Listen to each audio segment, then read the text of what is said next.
Hi, welcome to உழவன் மகள் channel. ரொம்ப நாளாக வீடியோஸ் போட முடியல. அதுக்கு ரீசன் வந்து எல்லாருக்குமே உடம்பு சரியில்லைங்க. அதனால வீடியோஸ் என்னால் போட முடியல.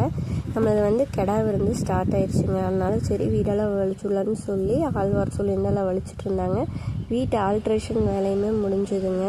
நம்ம கிடா விருந்துக்கு வந்து ஒரு 150 டிக்கெட் காட்டு சொல்லியிருக்கிறோம். அதுக்கு வந்து சமையல்காரனா வர சொல்லி 2 நாளைக்கு முன்னாடி பொடியெல்லாம் அரைச்சி வச்சுக்கலான்னு தானே வறுத்து தர சொல்லிட்டு இருந்தாங்க.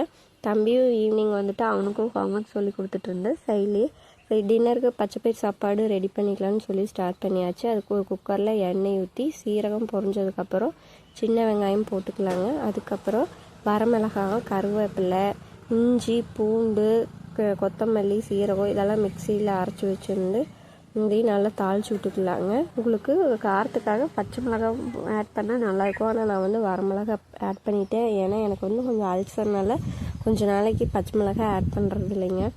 அப்புறம் நம்ம புளிப்புக்கு தேவையான அளவு தக்காளி ஆட் பண்ணிக்கோங்க. நான் வந்து 3 தக்காளி ஆட் பண்ணியிருந்தேன். தக்காளி வந்ததுக்கப்புறம் தேவையான மசாலா பொடி ஆட் பண்ணிக்கலாம். நான் மஞ்சத்தூள், வரமிளகாய் தூள், வீட்லேயே அரைச்சி வச்சுருந்த சாம்பார் பொடி இந்த 3 தாங்க ஆட் பண்ணியிருந்தேன். இந்த பச்சை வாசனை போனதுக்கப்புறம் தண்ணி ஊற்றி அரிசி போட்டு கொதிக்க வச்சு குக்கர் போட்டு மூடிக்கலாங்க.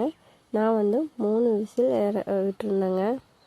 நான் டேஸ்ட்டு நல்லா இருந்தது. நீங்களும் உங்கள் வீட்டில் ட்ரை பண்ணி பார்த்து எப்படி இருந்ததுன்னு சொல்லுங்கள். இதுக்கு வந்து நான் ஒரு சிம்பிளான உருளைக்கிழங்கு ஃப்ரை தாங்க ரெடி பண்ணியிருந்தேன். இதுக்கு வெங்காயம் இதெல்லாம் எதுவும் ஆட் பண்ணல, வெறும் மசாலா பொடி மட்டும் ஆட் பண்ணியிருந்தேன். நம்மளுடைய டின்னருக்கு பச்சைப்பயிர் சாப்பாடும் அப்பளம் உருளைக்கிழங்கு வச்சு டின்னர் ரெடி ஆயிடுச்சுங்க. நன்றி.